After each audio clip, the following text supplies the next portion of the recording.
para a terceira tentativa do dia, para fazer uma live sobre empreendedorismo, eu e o Nelson. Nelson, que também é um empreendedor nato, somos irmãos, e durante toda a nossa longa jornada de vida, sim, já é longa, porque ele já com quase 70 e eu já passei dos 70, a gente tem muitos empreendimentos que, mesmo não tendo feito em comum, a gente teve muito comum os princípios, né? Então, eu comecei como ele na feira, vendendo na feira, comprando e vendendo, ou transformando, porque eu também transformei. Eu comprava cartolina. O Caio entrou de novo aqui agora, vamos ver se eu consigo trazer o Caio para a conversa. Eu já aceitei e já mandei um vídeo, o aceno para ele. Só Nelson entrou! 4, que suco por 500. Eu só não estou ouvindo ele. Onde que o Nelson está? Por que o Nelson está no escuro? Eu estou te vendo e estou te vendo e estou te ouvindo. Não, estou ouvindo. Caio, vocês estão se ouvindo? Estou ouvindo, sim. O Nelson está te ouvindo? Tá lá, Nelson. Eu ouço, eu ouço. Estou ouvindo o Nelson também. Uma barbaridade. Nelson, eu acho que é problema no ouvido dele. Não, já foi. Um abraço para vocês. Boa live aí, tá? Tchau. O que voltamos aqui? Como é que começa o empreendedorismo? Eu costumo dizer, já disse em algumas oportunidades, que nós temos o DNA empreendedorismo. Isso vem de família. O nosso, dentro da nossa casa, nos Ponce Dias, que os Ponce da nossa mãe e o Dias do nosso pai, que o pai também foi empreendedor e a mãe foi uma grande empurradora. A mãe sempre nos colocou para provermos o nosso resultado, né? Nós vivermos o nosso resultado. A gente não tinha contribuído nada em casa, porque o que estava em casa estava garantido, então ela sempre nos incentivou, nos empurrou a empreender. Eu, na esquina da nossa casa, vamos dizer, esquina, numa segunda quadra, tinha a Feira Livre, que era no valetão da Rua Barroso, lá na cidade do Rio Grande. Hoje, quem for lá na Barroso, a feira continua lá, mas já está canalizado, já está fechado, a valeta que separava os dois lados da feira. E ali eu comecei a perceber oportunidades. Era ajudar uma tia a puxar um carrinho para ganhar uns troquinhos, era trazer um produto de uma loja que estava em oferta para trazer para vender na feira. Mais adiante, eu fazendo férias na casa da nossa avó, aprendi a fazer chapéuzinho para carnaval, fazer colar de tipo havaiana, então recortava os canudinhos, enfiava, colocava os recortes e fazia aqueles colares havaianos. Tudo isso levava para a feira para vender. Isso nós começamos a fazer. Como a nossa mãe era uma boa empurradeira, então estava sempre empurrando que a gente fosse fazer algo diferente, o Nelson acabou entrando no embalo. Nós temos uma diferença de 6 anos, né? Eu nasci em 50, ele nasceu em 56. Então, quando eu estava lá nos meus 12 anos, né, o Nelson estava com 6. Então, era meio que carregado e vai entrando no ritmo e vai embora. E isso ficou, né? Depois disso, o Nelson teve outra experiência. Mas conta aí, Nelson, a tua parte, que tu lembras que começasse a empreender também na feira. Bom, eu não lembro exatamente como é que eu fui parar na feira junto contigo, mas eu lembro que tu vendias presépio que pegava na casa dos amadores. Sim, exatamente. Então, tu compravas presépio lá e vendias lá na feira. E ali eu comecei a aprender contigo. Pela minha memória, não sei exatamente se tu fosse para Pelotas ou o que foi ali em algum momento de estudo, eu acabei ficando sozinho nessa vida de empreendedor. E eu também tinha essa coisa de puxar carrinho, essas coisas que a molecada faz. Mas eu comecei a ver a oportunidade de vender e aprender a vender contigo, quando tu vendias presépio no Natal. Ali, Essa história do presépio é interessante assim, ó. E nessa ocasião, eu deveria ter uns 13 anos, 14 anos, foi quando eu trabalhei na Casa dos Amadores, que era uma loja de fotografia que tinha em Rio Grande. Então, se eu tinha 13, 14 anos, diminuindo, estava na casa dos 6, 7 anos, com certeza. Tá? Quando o Getúlio foi morar em Porto Alegre, que ele saiu de Rio Grande para morar em Porto Alegre, ele trazia de lá uns balancinhos de arame que botava tipo um pescador na beira da mesa. Né? Uns bonequinhos que se mexia pela gravidade, ele voltava aqui. E o Getúlio trouxe aquilo e eu comecei a vender aquilo na feira. Aí quando eu fui para a Casa dos Amadores, eu descobri na Casa dos Amadores um depósito de coisas que não se vendia. Eu comecei a furungar lá nos depósitos, aí descobri os presépios de Natal. É por isso que aí eu comprava na Casa dos Amadores e vendia na feira. Isso no Natal. Mas, quando chegava o verão, eu fazia na casa da nossa avó o chapéu e o colar de carnaval para vender, para fazer dinheiro. Isso a gente começou a pegar esse jeito que a gente aprende, como eu costumo dizer, a gente aprende a fabricar dinheiro. A gente descobre que compra, põe uma margem em cima, o mercado aceita o preço que tu está propondo e a gente vende. Né? E tem que também estar num ambiente de compra. E a feira é um ambiente de compra. Todas as pessoas que saem de casa para fazer compra nas feiras estão dispostas a comprar. Basta encaixar o que está vendendo com o interesse deles. E isso foi levando. Então, talvez por aí tenha sido o teu entusiasmo, que pega, vende, sobra. Assim, tinha um detalhe, sempre tinha que pagar o fornecedor. No caso da Casa dos Amadores, eu pegava lá, ele anotava no caderno o que eu estava levando de presépio, eu levava para a feira, vendia, vinha e pagava para pegar um novo lote. Né? E quando eu comecei a produzir chapéu de carnaval, comecei a produzir os colares de carnaval, a avó financiava. Então a avó ia na livraria, comprava papel, comprava material, e a gente fazia em casa, eu vendia, pagava a avó. Né? Então sempre tinha que cumprir com a obrigação do fornecedor. E com isso a gente aprende tudo que a gente põe um esforço em cima, tem resultado. Pode ser grande ou menor. Né? Quando a gente conversava com o nosso irmão, que já não está mais entre nós, a gente começava e dizia, tudo dá resultado. O tamanho do resultado é que tu vai ver se compensa no teu esforço. Porque tu tem que ter, entre o compra e vende, tem um resultado, que hoje se chama custo da mercadoria vendida. É bonito até o nome, né? Então, a gente tem o custo da mercadoria vendida e a gente tem o resultado. Esse resultado paga os operacionais.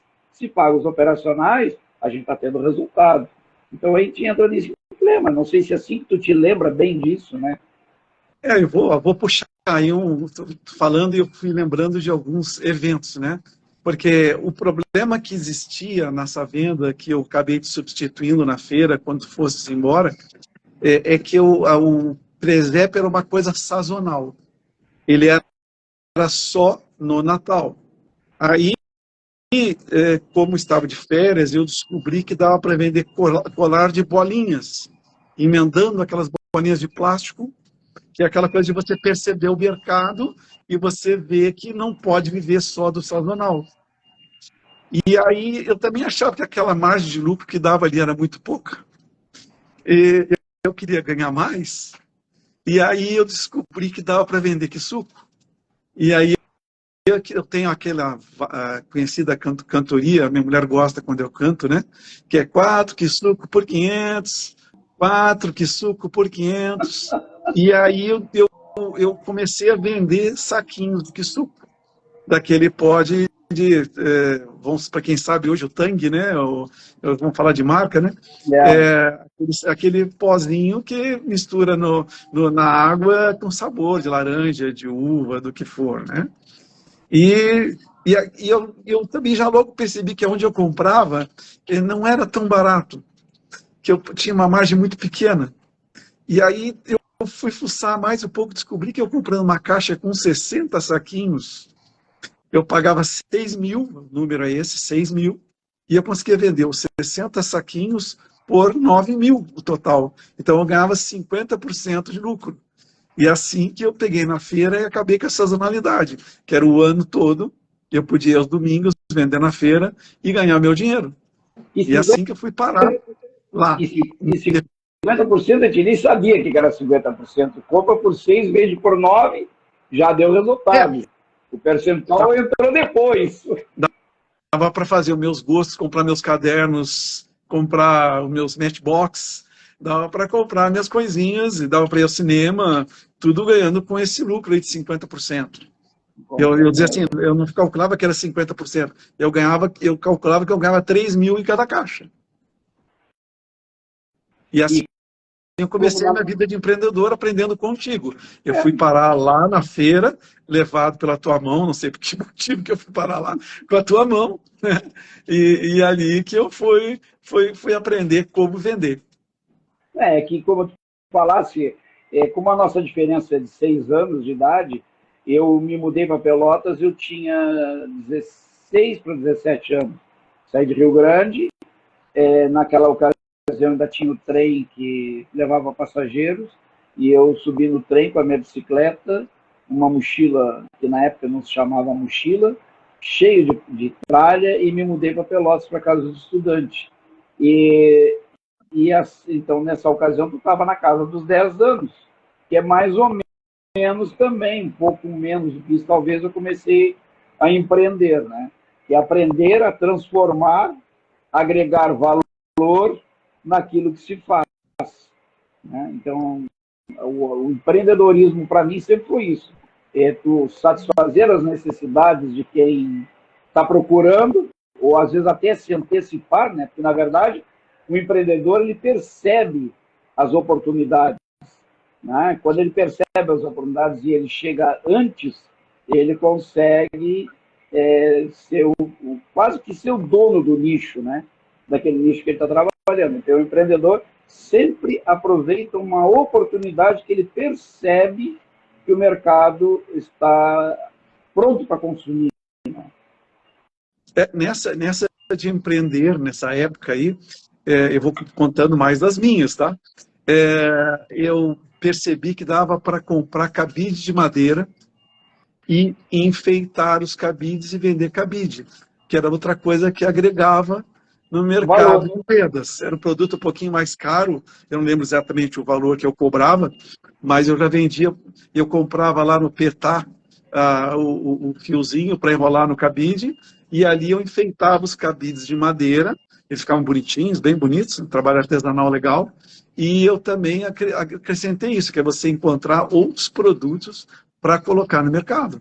Que essa coisa do empreendedor é a visão de ver a oportunidade e de ver uma necessidade do mercado. Porque se todo mundo compra cabide, tem mercado para vender cabide. Então, se eu percebo que eu posso agregar um valor em cima do que todo mundo já compra, então eu já começo a produzir, agregar valor, colocar o sobrepreço, coloco o meu trabalho, que isso também é agregar valor, eu coloco isso em cima e consigo ter um ganho.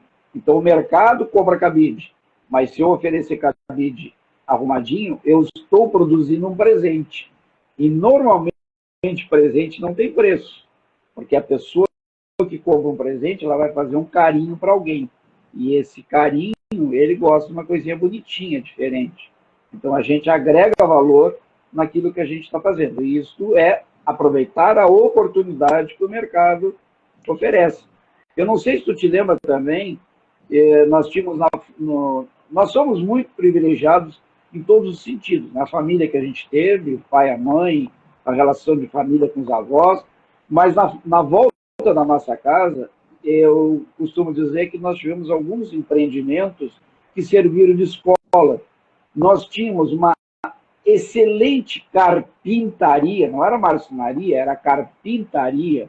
Nós tínhamos o maior armazém de secos e molhados na esquina da nossa casa. Nós tínhamos uma serralheria do italiano, que ficava na quadra aos fundos da nossa, na General Câmara, que fazia belíssimos trabalhos de serralheiro. Nós tivemos a oportunidade de ter uma oficina mecânica do Gatinho, na frente da nossa casa. Então, entrou o Ronaldo aí. Então, nós tínhamos muitas fontes de conhecimento na nossa volta. Estou lembrando agora também da concessionária de Gordini que tinha na General Câmara, vendia Gordini, da Willis. Então, a volta da nossa casa era muito rica de transformação, de comércio. E, além disso, que tinha o posto número 1 da Ipiranga, na esquina, né? O primeiro posto de abastecimento da refinaria de petróleo Ipiranga era na esquina da nossa casa também. Então, não existia supermercado na época, né? A gente teve a oportunidade de perceber tudo isso à nossa volta. E quando a gente aprendeu a perceber isso, eu aprendi a pintar bicicleta para agregar valor, eu aprendi a cortar madeira. Eu não, porque não deixava eu cortar, mas eu levava lá para o pessoal da marcenaria cortar, nós fazíamos caminhãozinho com mola, feixe de mola de caixa, aqueles arcos que fechavam caixa, né? Então a gente foi aprendendo a agregar valor naquilo que o mercado consumia, como tu fizesse com o cabide, como mais tarde algumas pessoas começaram a fazer com chinelo havaiano, né? Eu fiz chinelo de dedo de couro com pneu de carro embaixo. A sola era pneu de carro, só prendia em cima do pé e no dedão. Chinelo de couro. Então, e tudo isso é oportunidade que o mercado absorve. Então, isso é empreendendo. O empreendedorismo é o quê? É perceber a oportunidade que o mercado, e não interessa o tamanho do mercado. Tu pode estar em São Paulo, pode estar lá no Arroio Grande, o mercado te oferece oportunidades. É claro que em São Paulo a variedade e o tamanho é diferente, mas as oportunidades aparecem em todos os lugares. Então, tu faz uma cidade pequena, um mercado pequeno, né? No caso, uma cidade pequena, uma cidade grande. E hoje, com a internet, o mercado é universal, né? Pode morar numa cidade de 30 mil habitantes e vender para 200 mil pessoas. Então, o mercado sempre oferece. Aí o mundo digital é que está nos trazendo hoje para mais essa oportunidade, né?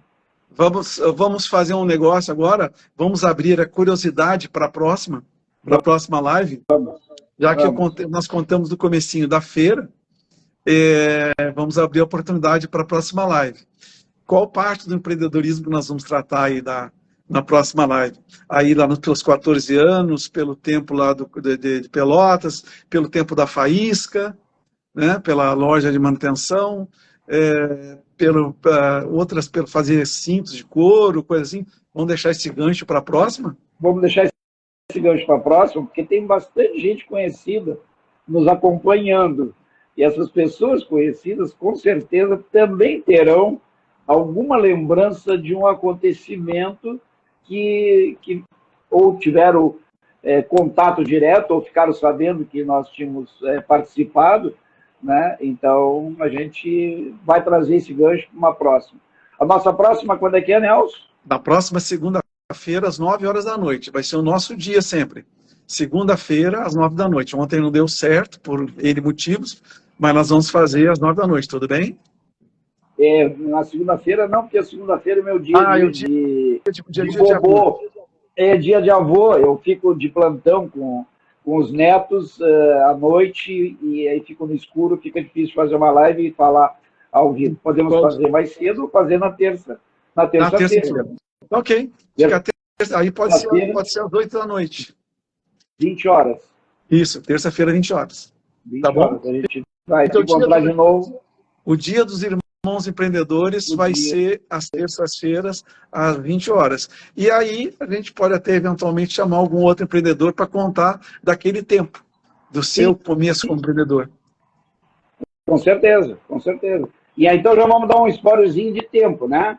A gente teve a faísca, a gente teve o posto de gasolina, a gente teve padaria, a gente teve caminhão, a gente teve ônibus, a gente teve revenda de automóvel, loja de peça, som ambiente, e a lista é grande. Então, fica para as próximas reuniões. Deixa eu fazer uma brincadeira. Não é uma, nem duas, nem 5, nem 15. São 28 só minhas. Só tuas. As minhas devem estar mais ou menos por aí. Porque empreendimentos... É que eu repeti alguns empreendimentos, né? Quando eu entrei para a planificação, eu comecei a repetir planificação. Mas o número também é bastante significativo e a gente vai lembrar. Então, nos reunimos ao vivo na próxima terça-feira. Não esquece que terça-feira que vem é carnaval, viu? Eu não tenho problema. Não, para mim não tem problema nenhum. É terça-feira que vem, 20 horas, na terça-feira de carnaval. Depois fica gravado, né? E aí vai ter participação. A gente vai acompanhando as manifestações de quem nos assistiu, de quem nos conhece, que está nos revendo, né? Então a gente vai ter uma história bem legal para falar sobre empreendedorismo. Tá bem? Tá bom. Obrigado, até a próxima, pessoal. Até a próxima oportunidade. Tchau. Até mais. Tchau, tchau.